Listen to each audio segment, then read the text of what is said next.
Voy a abrir mi pobre cuaderno acá para... Digo pobre cuaderno porque estamos trabajando con la palabra del Señor. Eso sí que es riqueza. Lo que yo pueda escribir es un pobre intento de describir un atributo de un Dios inconmensurable. Somos incapaces de comprender por mucho que yo esté aquí horas explicándole cómo un Dios de atributos tan amplios, de tan amplia santidad, de tan amplia sabiduría, es alabado, es exaltado por criaturas como nosotros, si entendemos nuestra humanidad, ¿no? Porque, bueno, yo siempre tengo que agradecer la oportunidad de compartir la palabra del Señor y poder estar con ustedes. Tengo que agradecer que a pesar de toda situación que pueda ocurrir en nuestra vida, el Señor permanece fiel, permanece a nuestro lado. ¿Bien? Y ya llevamos un tiempo amplio hablando sobre los atributos de Dios. ¿Hay algo más importante que conocer a Dios, hermano? Creo que vamos a pasar una eternidad con el Señor y por lo menos debería interesarnos con quién vamos a pasar esa eternidad. Y sus atributos es la única forma de conocerle a Él, ¿cierto? Porque Dios no es un ser humano como nosotros, que yo conozco a Cristian y si lo veo en la calle lo voy a reconocer por su apariencia física, pero Dios es sus atributos. ¿Bien? En el antiguo tiempo, en el Antiguo Testamento Dios aparece como una nube, una columna de nube o una columna de fuego, ¿cierto? Pero si hoy en día viéramos una columna de nube, estarían todos los meteorólogos diciendo, es un fenómeno natural llamado la, ¿cierto? Nadie atribuiría una columna de nube a Dios, pero sí podemos conocer a Dios por sus atributos. Cuando vemos sabiduría, justicia, cuando vemos paciencia, podemos apreciar que Dios está ahí, porque son dones y son atributos que Dios nos comparte, ¿cierto? Ahora mismo cuando vemos la inmensidad de la cordillera Nevada después de unos días de lluvia acá en Santiago, podemos apreciar el poder creador del Dios omnipotente que gobierna todas las cosas. Entonces, es evidente que es por sus atributos que le conocemos. ¿Bien? Y hoy día nos toca hablar de un atributo bien especial que genera mucha controversia en el mundo teológico. Mucha. ¿Ya?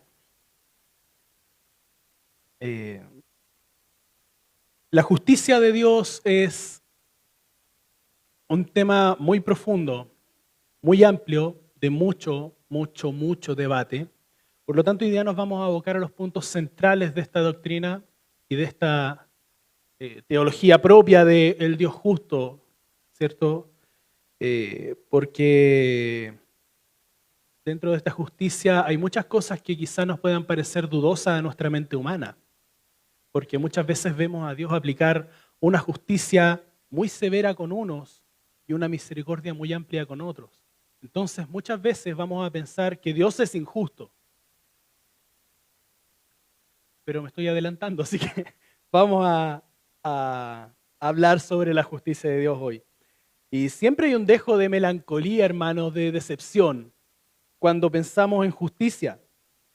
Porque yo creo que todos hemos visto y hemos sufrido a manos de la justicia humana. A todos nos ha pasado algo con respecto de la justicia, y sobre todo la justicia chilena, ¿eh?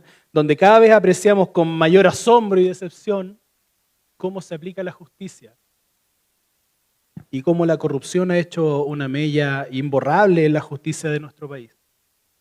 Voy a darle un dato estadístico, ¿eh? Tengo anotado acá un dato estadístico. A ver, la justicia. Los tribunales están sobrecargados. En 2024 se ingresaron más de 3 millones de causas a tribunales, un 25% más que el 2023. Solo hubo cierre de un 70% de estas causas. La Corte Suprema es la que en este momento mantiene la presión más alta. Las causas se duplicaron en número desde el 2018 hasta la fecha. Por ejemplo, en 2023 la tercera sala de la Corte Suprema dictó 13.545 fallos.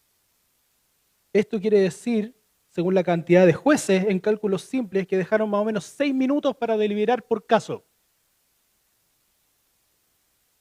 6 minutos para deliberar por caso. Llega a sonar ridículo, ¿cierto?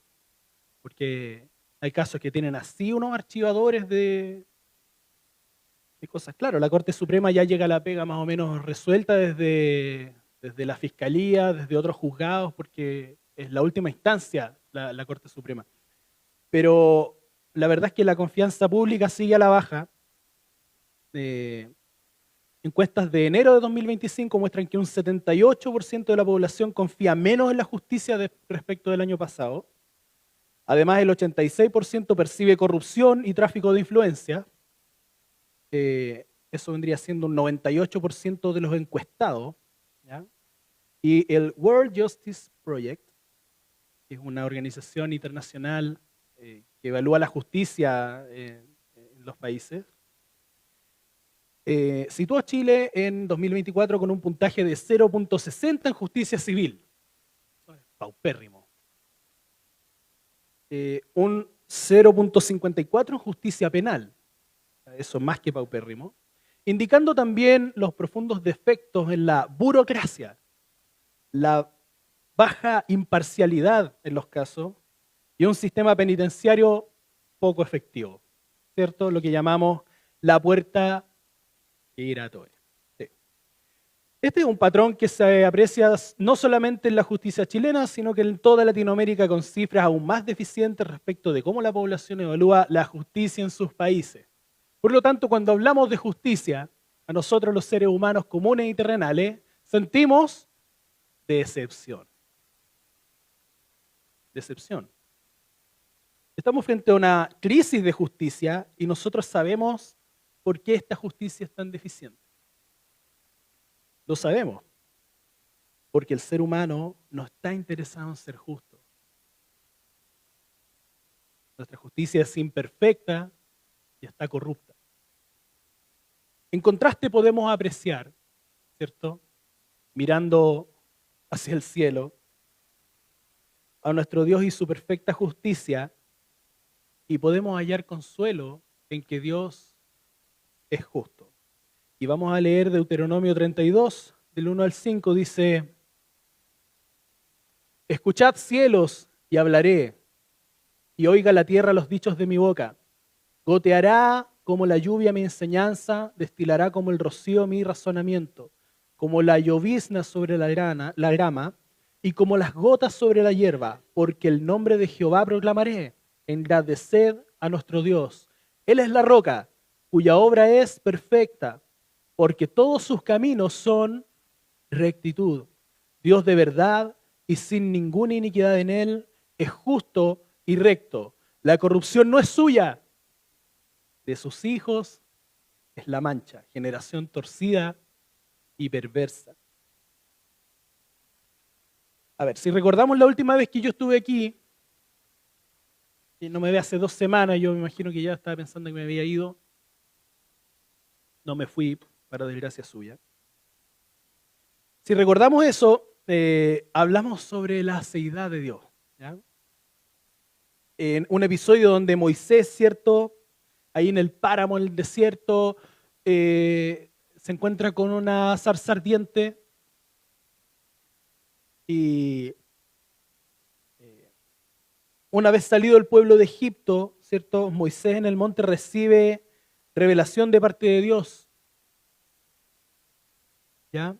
Y este Moisés pudo apreciar los atributos de Dios de una forma increíble, oírlos de la boca misma de Dios. Entonces describe a Dios con este texto que leímos recién. ¿Quién es Él? Él es, si volvemos al 4, Benja, 32:4, dice que Él es la roca, que su obra es perfecta, sus caminos son rectos. Él es verdadero sin maldad, es justo y recto, Y si hay alguien malo o corrupto, no es Él, somos nosotros. Generación torcida y perversa. Podemos inferir entonces que su justicia es intrínseca de su ser, ¿ya? Dios no intenta ser justo, no es justo un día y mañana injusto, su actuar siempre es en justicia. ¿Ya? Vamos a ver el Salmo 98, dice, verso 14 al 16. Justicia y juicio son el cimiento de tu trono, misericordia y verdad van delante de tu rostro. Bienaventurado el pueblo que sabe aclamarte, andará, oh Jehová, en la luz de tu rostro, y en tu nombre se alegrará todo el día, y en tu justicia será enaltecido. Dios no se somete a un estándar de justicia, hermano, porque, por ejemplo, los abogados, los jueces, ¿qué estudian? Leyes, ¿cierto? Estudian leyes para llegar a tener el título o rango que tienen. ¿Y qué estudian dentro de las leyes? Se especializan algunos, ¿cierto? Estudian el Código Penal, estudian el Código Tributario, estudian el Código Civil, y de ahí empiezan a especializarse. Ellos se ajustan y se someten a un estándar de justicia impuesto por los tribunales y el Ministerio de Justicia, digamos, ¿cierto? Donde se realizan todos los ajustes a las leyes y códigos de este país. Dios no. Dios no se somete a ningún estándar de justicia. ¿Por qué? Vamos a ver por qué. Isaías 40, verso 13 en adelante dice, ¿quién puede? Tengo una PDT acá, ¿ya? Dice, ¿quién puede decir que ha entendido el pensamiento del Señor? ¿Quién le ha servido de consejero a Dios? ¿A quién le ha pedido información? ¿Quién le ha enseñado justicia? ¿Quién le enseñó ciencia y le mostró cómo ser inteligente?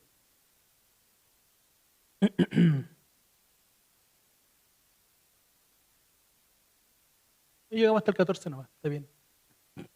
Está bien. Entonces, hermano, Dios no se ajusta a la justicia humana, ni tampoco se ajusta a los tremendos libros de leyes que guardan en los tribunales, porque Él es el estándar y Él es la justicia en persona. Hay dos conceptos que van de la mano, hermano, y son inseparables, y tenemos que comprenderlo. Justicia va de la mano con juicio, porque ¿quién imparte justicia? Los jueces, ¿cierto? Un juez imparte justicia. Y Dios muestra su justicia a través de su juicio sobre el pecado. Otro texto de Deuteronomio nos muestra la perspectiva de Dios sobre el juicio, y ya lo vimos antes, ¿eh? Éxodo 34, versos 6 y 7. Moisés le pide a Dios, déjame verte. Y él le dice, sí, pero no el rostro porque vas a morir. Así que te voy a esconder en esa piedra para que puedas verme. Entonces Dios le dice, y pasando Jehová por delante de él, proclamó su propio nombre. Jehová, Jehová fuerte, misericordioso y piadoso, tardo para la ira y grande en misericordia y verdad, que guarda misericordia a millares, que perdona la iniquidad, la rebelión y el pecado, y que de ningún modo tendrá por inocente al malvado, que visita la iniquidad de los padres sobre los hijos y sobre los hijos de los hijos hasta la tercera y cuarta generación. Por lo tanto, hermano, Dios es lento para enojarse, grande en misericordia, perdona el pecado, pero no tendrá por inocente al culpable. A ver, tenemos cosas claves donde Dios ha aplicado su justicia, casos claves donde Dios ha aplicado su justicia de forma muy severa y ha ejecutado sus juicios de forma tremenda, a nivel de cataclismo, ¿cierto? Todos vimos el caso de Egipto y la dureza del faraón. Las plagas son el pago de la dureza del corazón de este hombre. Asimismo tenemos Sodoma y Gomorra. Tenemos el diluvio. Tenemos a Ananías y Zafira, ¿cierto? Dios no deja el pecado impune, su actitud es drástica con el pecado, Él no lo tolera. ¿Por qué? ¿Por qué Dios no tolera el pecado? Por su santidad. Él ha prometido consecuencias, hermano, sobre todo aquel que practica el pecado y no muestra arrepentimiento. Veamos Romanos 2,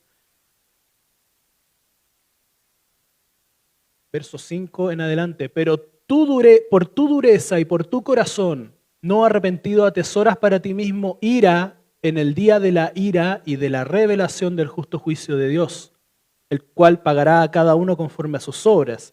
Vida eterna a los que perseverando en bien hacer buscan gloria y honra e inmortalidad, pero ira y enojo a los que son contenciosos y no obedecen la verdad, sino que obedecen a la injusticia. Tribulación y angustia sobre todo ser humano que hace lo malo, el judío primeramente y también el griego, pero gloria y honra y paz a todo el que hace lo bueno, al judío primeramente y también al griego, porque no hay acepción de personas para con Dios, porque todos los que sin ley han pecado, sin ley también perecerán, y todos los que bajo la ley han pecado, por la ley serán juzgados. O sea que de este estándar de justicia perfecto de Dios no se escapa nadie. Ni Juanito ni Pepito están exentos de la justicia de Dios. Y tenemos que, esto siempre lo decimos, ¿ah? Y hay que tenerlo claro. La Escritura dice que Dios es amor, amor, amor. Ah. La Escritura dice que Dios es ira, ira, ira. No dice eso tampoco, ¿cierto? Pero sí enseña que Dios es santo, santo, santo. Y esa santidad debe ser respetada. Ya es como, lo hemos repetido tanto que es como ligero. No, Dios es santo, santo, santo. Pero no nos comportamos como si Dios fuera santo, santo, santo. Nos comportamos como que Dios fuera ciego, ciego, ciego, sordo, sordo, sordo y mudo, mudo, mudo. Tenemos un problema en nuestra humanidad. Él no es como nosotros. Él es el estándar de la justicia, no es como nosotros. Vamos a ver el Salmo 50, del 16 al 23. Dice, pero al malo dijo Dios, ¿qué tienes tú que hablar de mis leyes y que tomar mi pacto en tu boca? Pues tú aborreces la corrección y echas a tus espaldas mis palabras. Si veías al ladrón, tú corrías con él, y con los adúlteros era tu parte. Tu boca metías en mal y tu lengua componía engaño. Tomabas asiento y hablabas contra tu hermano. Contra el hijo de tu madre ponías infamia. Estas cosas hiciste y yo he callado. Pensabas de cierto, sería yo como tú, pero te reprenderé y las pondré delante de tus ojos. Entended ahora esto, los que os olvidáis de Dios, no sea que os despedace y no haya quien los libre. El que sacrifica alabanza me honrará, y al que ordenare su camino, le mostraré la salvación de Dios. Entonces, hermano, sus juicios no son como los nuestros. El Señor no deja nada sin consecuencia, nada, nada, nada. Cuando un hijo de nosotros se equivoca, a veces le decimos, ya, sale para allá, yo lo arreglo. Pero el Señor dice, no, el que endereza su camino. El que endereza su camino. Los juicios de Dios no son como los nuestros y Dios no es como nuestros jueces. Él no es sobornable, no es influenciable, es inmutable. Y santo en su justicia, no puedes pensar en Dios como un juez terrenal. Él no tiene doble estándar. No tiene doble estándar. No se equivoca al aplicar sus juicios. Todo lo que hace es justo, todo lo que dicta es perfecto y todo lo que Él permite es necesario. Entonces, hermano, quiero ponerte en el plano de la justicia aplicada de Dios a nuestras vidas. ¿Has sentido alguna vez que Dios ha tomado una decisión sobre ti? Que Dios ha decidido esto sobre ti. ¿Y te ha dolido? tenemos una historia sobre cómo Dios juzga en el principio del capítulo 10 de Levítico. ¿Ya? Vamos a ver el capítulo 10 de Levítico, versos 1 y 3, con los hijos de el sumo sacerdote recién inaugurado en su servicio. A Aarón pasa lo siguiente.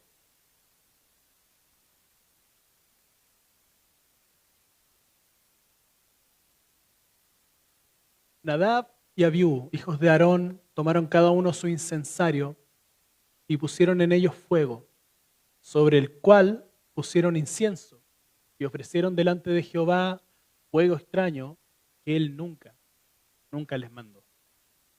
Y salió fuego de delante de Jehová y los quemó y murieron delante de Jehová.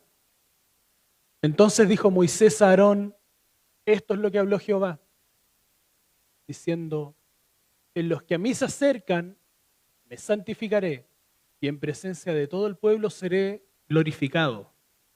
Y Aarón cayó.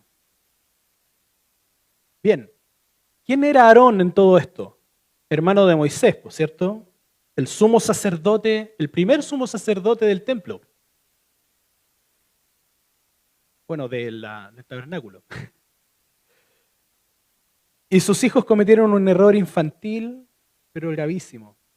No se detalla la infracción con exactitud, ¿ya? Hablamos de un fuego extraño, pero estamos claros que desobedecieron. No se detalla, como digo, la infracción con exactitud, pero la consecuencia deja claro que fue grave. ¿Ya? Dios dice más adelante que Él busca que los que le adoran se acerquen a Él de manera santa y de gloria pública a Él. Que esto sea con reverencia. No nos acercamos delante del Señor haciendo payasadas, haciendo cosas raras que van a generar la burla y la risa de las personas.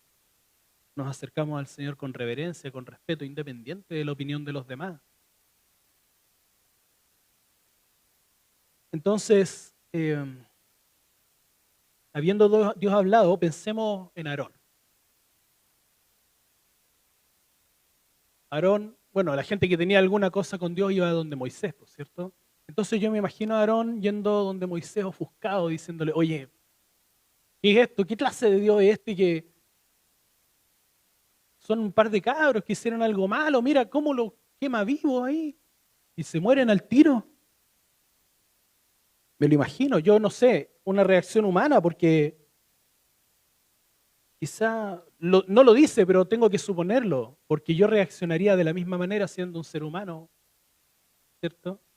¿Cómo reaccionarías tú a la muerte de tu hijo en un momento instantáneo? La respuesta de Dios fue, yo soy santo y no estoy para juego.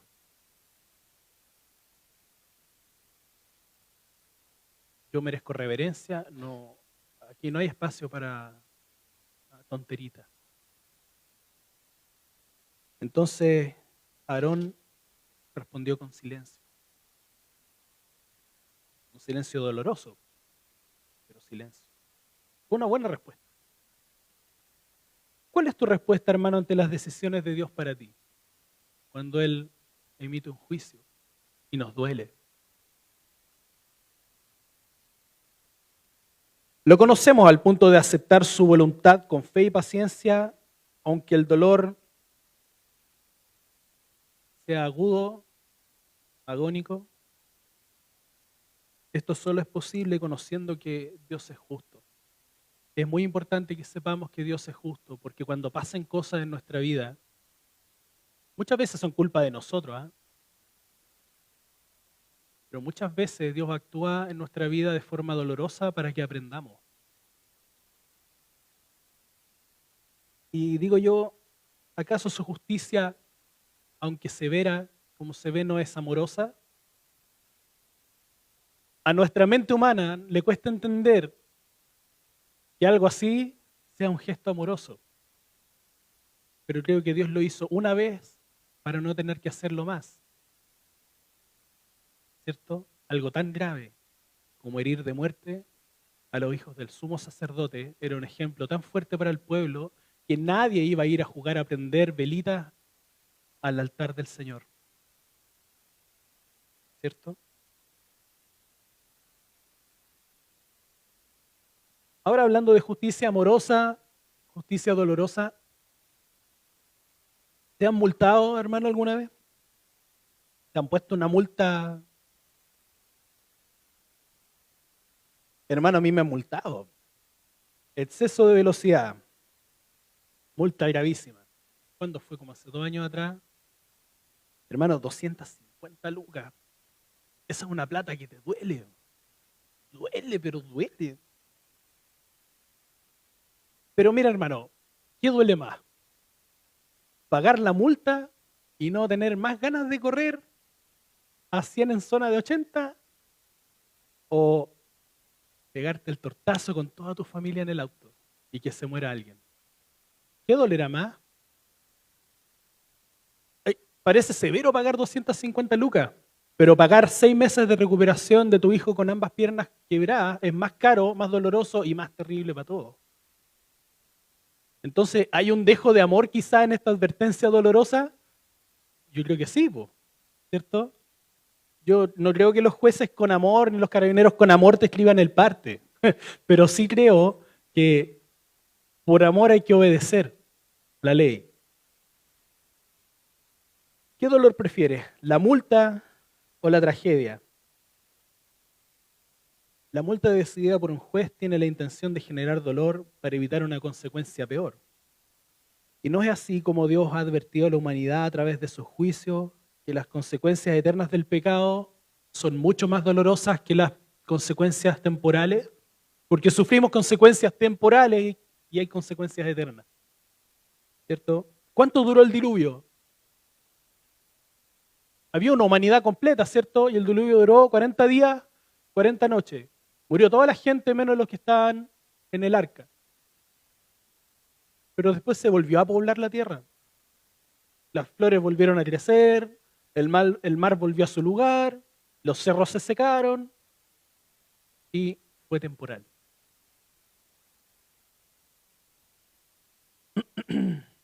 ¿Hasta cuándo fue azotado Egipto?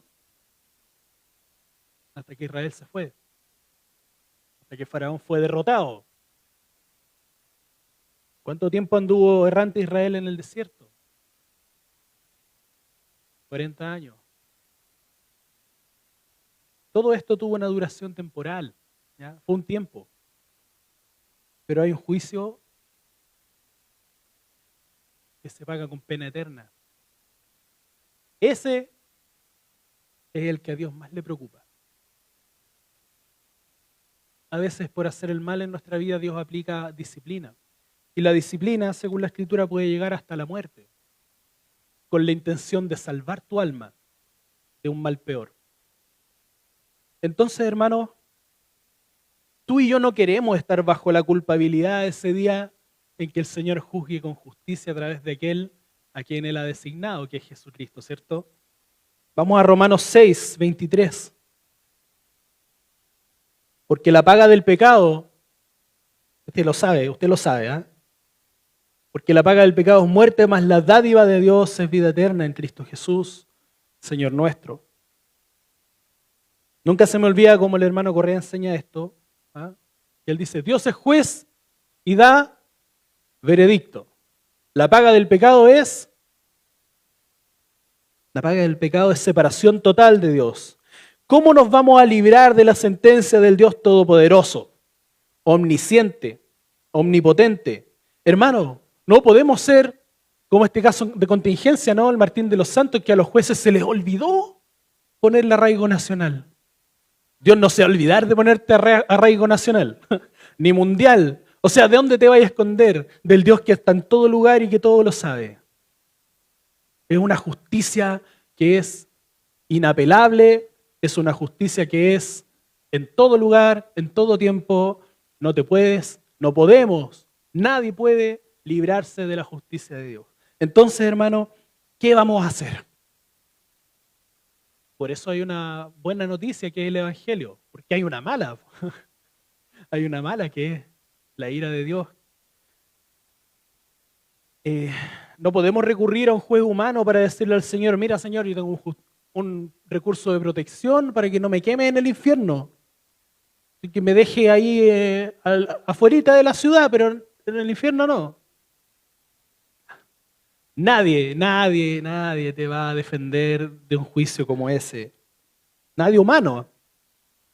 Hermanos, Dios muestra su perfecta justicia en la cruz.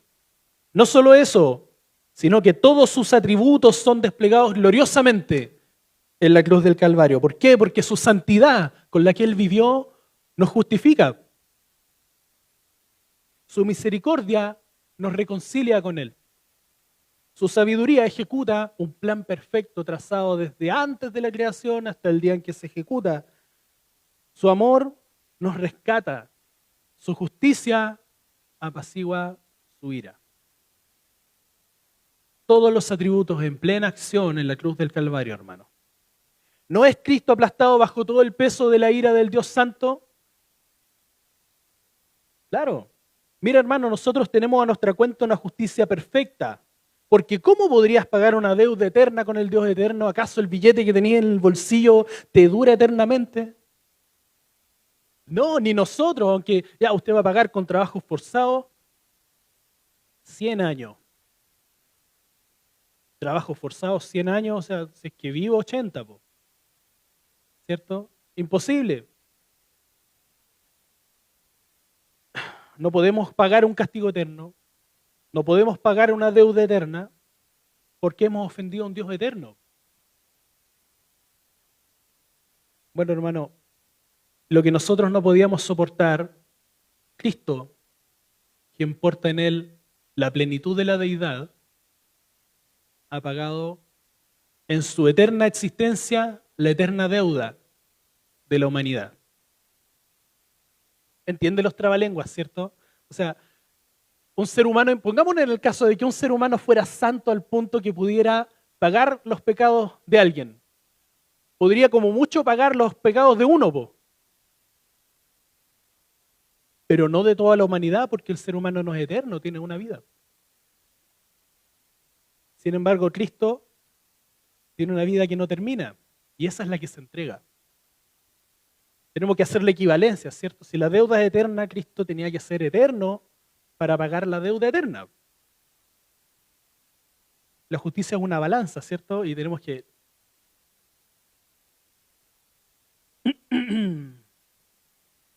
Bien, Dios en la cruz del Calvario ignoró nuestro pecado. ¿Qué dicen? No, no lo ignoró. Lo castigó en otro. Pero no ignoró nuestro pecado. Porque Dios no deja cabos sueltos. ¿Ah? A Dios no se le olvidó lo que hizo Juanito Pepito 60 años atrás y que nadie lo supo y que nadie lo vio. Dios no deja cabos sueltos, hermano. ¿Ya? Todo el pecado, desde el primero hasta el último que se cometerá, ya fue cargado y castigado por Cristo, en Cristo. Todo el peso de la ley cayó sobre Cristo, pero no en ti ni en mí, en Cristo, un inocente. ¿No es castigar a un inocente algo injusto?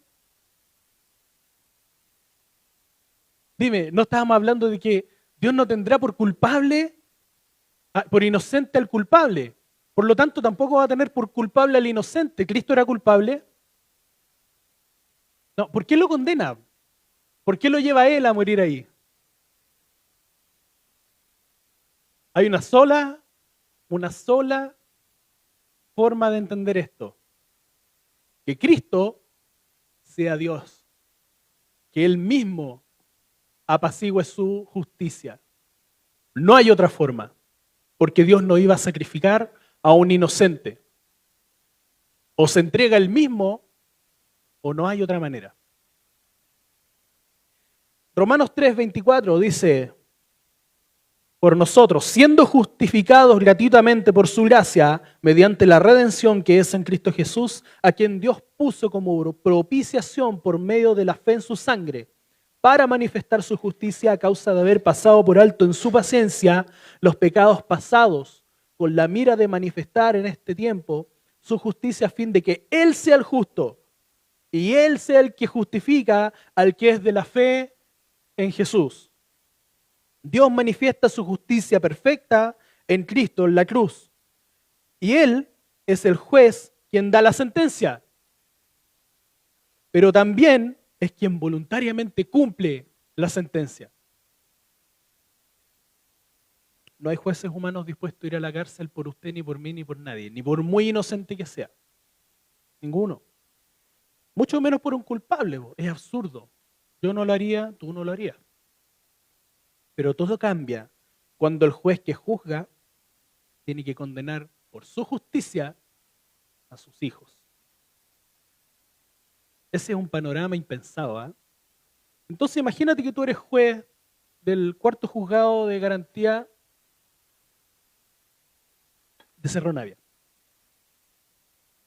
Y llegas a la pega, ¿cierto? Un día normal de trabajo, te tomas 4 cafés antes de ir a sentarte al estrado. No, ya, te tomas tu cafecito, ¿cierto? Te sientan en el estrado, te traen las carpetas de los juicios de hoy día. Entonces empiezas a revisar. Juanito Pérez, nada. Rodrigo Acas, no, mentira. El juez recibe un acta con un nombre particularmente familiar. Ser coincidencia, no sé. Empieza a pasar los casos, y de pronto le toca esta carpeta con un nombre particular y dice que pase el acusado, que pasen los litigantes, que pase el acusado. ¿Y quién entra? El del nombre particularmente familiar, su hijo mayor. Acusado de un crimen horrible, con un fiscal de esos que son terribles, ¿ah? Casi con cachos, así, un acusador. Un fiscal terrible que pide pena de muerte por un crimen horroroso y el juez en la silla se le detiene el tiempo ante una decisión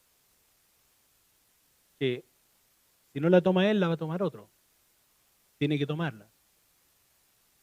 Es un crimen muy grande. El juez no tiene, el defensor público, hermano, está así. No haya qué decir ante un crimen de tal magnitud. Y el juez tiene que decidir. Entonces, hermano, el juez da la sentencia. Dice, la paga de este crimen es muerte.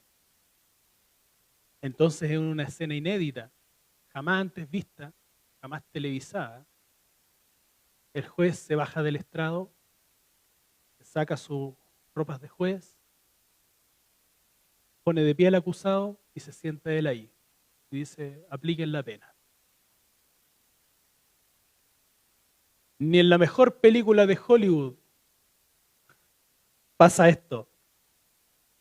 Pero el único juez que fue a la muerte por el acusado es nuestro Dios, el Dios justo. Dios castigó el pecado en Cristo y en él mismo ejecutó su santa justicia. Hermano, no es extraño esperar que un Dios santo, ¿cierto?, que tiene este estándar de justicia tan alto, aplique justicia sobre sus criaturas, ¿cierto? Y que emita juicios que quizás son dolorosos, pero tienen una finalidad de extinguir, ¿cierto?, el pecado, la maldad.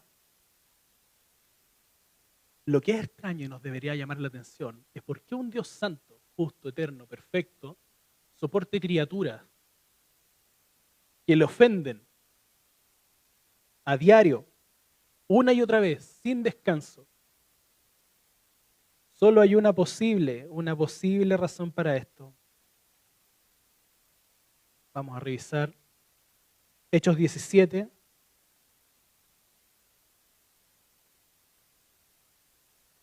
Pero Dios, habiendo pasado por alto los tiempos de esta ignorancia, ahora manda a todos los hombres en todo lugar que se arrepientan, por cuanto ha establecido un día en el cual juzgará al mundo con justicia por aquel varón a quien designó, dando fe a todos con haberle levantado de los muertos. Entonces, Dios sabe que hemos pecado, y esta ilustración, ¿a quién se la vi? Paul Washer tiene que ser. Dios con una mano está aquí soportando la ola de su ira y con la otra está así. Vengan a Cristo. Pero un día Dios va a sacar las dos manos y no va a haber ni invitación, ni va a haber quien contenga la ola de ira. Dios está reteniendo su ira con una mano y con la otra nos está invitando a ser salvados por medio de Jesús. Pero un día va a haber solamente una ola y no va a haber invitación. Entonces, hermano, ¿cómo aplicamos todo esto a nosotros, a nuestra vida? ¿Cuál es la respuesta adecuada ante una justicia como esta?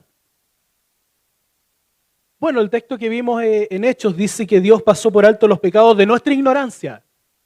Pero hoy, tú y yo no somos ignorantes. Fuimos, ya no lo somos. ¿Desde cuándo no somos ignorantes? Bueno, desde que creemos en Cristo. Ya entendemos que hay una justicia que ya ha sido pagada, de la cual no nos podemos reír, ni vivir de la forma que vivíamos. Si Dios fue severo con quienes no tenían Biblia, ¿cierto? Tenía Biblia Sodoma y Gomorra, tenían pastores, enseñanza bíblica, cultos todos los domingos. Si Dios fue severo con ellos, que no tenían ni los privilegios de la gracia ni del Espíritu Santo, ¿cuánto más nosotros seremos juzgados si despreciamos la palabra y no nos tomamos en serio la comunión con la iglesia, los compromisos que adoptamos, la vida de comunión con Dios? ¿Cuánto más nosotros que ponemos siempre excusas para no cumplir los compromisos que adoptamos con el Señor? No cuesta nada poner excusas, hermano. Y aún así podemos vivir una vida que cumple en apariencia todo lo que Dios dice, ¿cierto? Podemos vivir en apariencia viniendo todos los domingos, podemos vivir en apariencia orando todos los días y haciendo los estudios bíblicos, y etcétera, pero tener un corazón totalmente distante de Dios. ¿Cómo cuidamos esto? El problema es que a veces nosotros llevamos tanto tiempo haciendo las cosas que estamos como en piloto automático. ¿Ah? Y dejamos de lado lo más importante para Dios. El Salmo 51 nos puede ilustrar sobre las cosas que a Dios le importan. Dice: he aquí tú amas la verdad en lo íntimo y en lo secreto me has hecho comprender sabiduría. Por lo tanto, Dios no solo está de acuerdo con la verdad, Él la ama. Él ama la justicia. Veamos el salmo que sigue, ¿cuál es? 45, versos 6 y 7. Tu trono, oh Dios, es eterno y para siempre. Cetro de justicia es el cetro de tu reino. Has amado la justicia y aborrecido la maldad, por tanto te ungió Dios, el Dios tuyo, con óleo de alegría más que a tus compañeros. Aquí está hablando de Cristo. Por lo tanto, Dios no solo es justo, Él ama la justicia y lógicamente Él ama cuando vivimos con justicia. Y a veces en medio de tanta maldad, hermano, es difícil hacer justicia. Hermanos, seamos honestos. ¿Ah? Muchas veces no somos ni justos ni imparciales. Buscamos favorecernos o favorecer a quien mejor nos parece. Pero el Señor dice en el Salmo 11, verso 4 al 7, Jehová está en su santo templo. Jehová tiene en el cielo su trono, sus ojos ven, sus párpados examinan a los hijos de los hombres. Jehová prueba al justo, pero al malo y al que ama la violencia, su alma los aborrece. Sobre los malos hará llover calamidades, fuego, azufre y viento abrasador será la porción del cáliz de ellos. Porque Jehová es justo y ama la justicia, y el hombre recto mirará su rostro. Él está viendo atentamente y nosotros debemos mirar ¿dónde? Su rostro. Por lo tanto, según este salmo, nosotros no debemos vivir rectamente para los demás, debemos hacerlo para agradar a Dios. Porque el hombre recto no mira el rostro de quien tiene el frente, mira el rostro del Señor. Esa es su guía, su dirección y su impulso. Sigamos en los salmos, a ver, ¿dónde vamos cuando queremos aprender teología propia? A los salmos. David describe a Dios ampliamente. Salmo 34, ya esta porción es larga.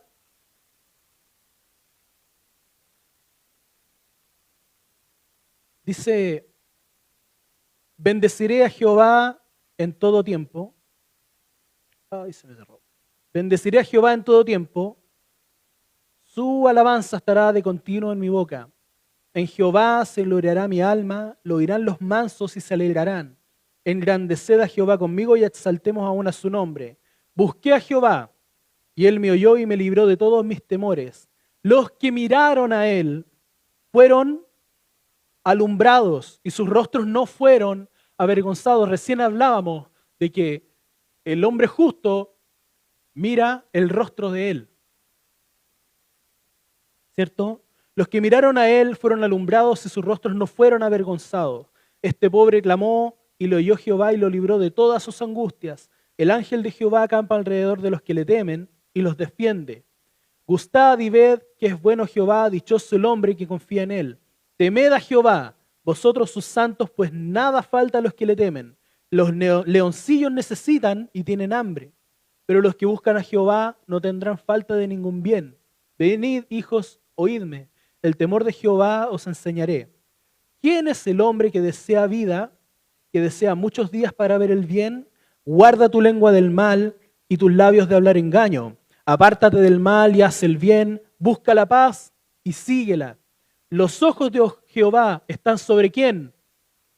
Sobre los justos, y atentos sus oídos al clamor de ellos. La ira de Jehová está contra los que hacen él, para cortar de la tierra la memoria de ellos.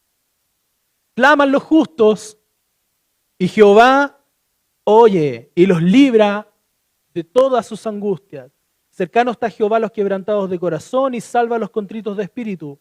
Muchas son las aflicciones de ¿quién? Del justo, pero de todas ellas le librará. Él guarda todos sus huesos, ni uno de ellos será quebrantado. Matará al malo la maldad, y los que aborrecen al justo serán. Jehová redime el alma de sus siervos, y no serán condenados cuantos en él confían.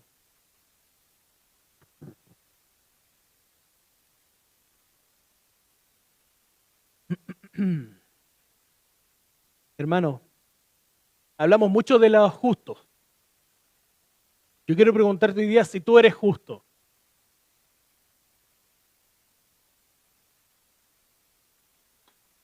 Depende de dónde lo miremos, ¿ya? Porque si vamos a pensar en nuestros propios méritos y lo que hacemos día a día, no somos cero justicia. ¿Ah? Imagínense que de repente tenemos un hijo regalón que recibe más que otro. Eso es injusticia, ¿o no? Sí, po. ¿Quién es el hermano menor o mayor que dijo eso? ¿Lo escuché? Alonso, no me mire así. Somos injustos, ¿cierto? Pero ¿no nos ha justificado Cristo? Entonces, hermano, mira, ¿qué es justificar? Justificar es la acción de hacer justo a alguien. No de ajusticiarlo, sino de hacerle justo. ¿Bien? Entonces, si somos justos, porque Cristo nos ha justificado, vivamos como tales, po. Esa es la respuesta apropiada al ver la justicia de Dios. ¿Por qué? Porque es un atributo comunicable. Podemos ser justos. Dios nos enseña la justicia y podemos aplicarla de forma correcta. Vivamos con integridad, con justicia en nuestro trato con los demás, en nuestro andar diario, con todo lo que nos rodea, porque Dios ama la justicia. ¿Cierto?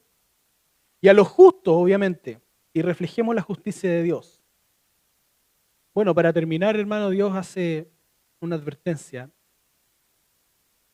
Vamos a leer Amós 5. No me aburro de leer Amós 5. Es un capítulo muy especial para mí.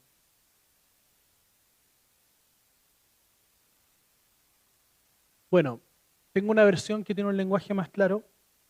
Dice, odio, el Señor hablando a Israel, odio todos sus grandes alardes y pretensiones, la hipocresía de sus festivales religiosos y asambleas solemnes. Bueno, esta profecía de Amós se está dando en un contexto de que Israel estaba bajo una corrupción tan grande y Dios estaba juzgando a un pueblo donde los jueces estaban todos comprados, donde la gente no le tendía la mano al pobre y donde lo único que se hacía era idolatría y castigar al pobre. Y Dios estaba cansado. ¿Por qué? Porque se vivía así, pero se hacían tremendas solemnidades, fiestas, se hacía culto todos los domingos. ¿Ah? Entonces dice, yo odio tus festivales, tus pretensiones, tus alardes, la hipocresía de tus festivales religiosos y asambleas solemnes. No aceptaré tus ofrendas quemadas ni tus ofrendas de grano, ni siquiera prestaré atención a tus ofrendas selectas de paz. Fuera de aquí con tus ruidosos himnos de alabanza. No escucharé la música de tus arpas. En cambio quiero ver una tremenda inundación de justicia y un río inagotable de rectitud.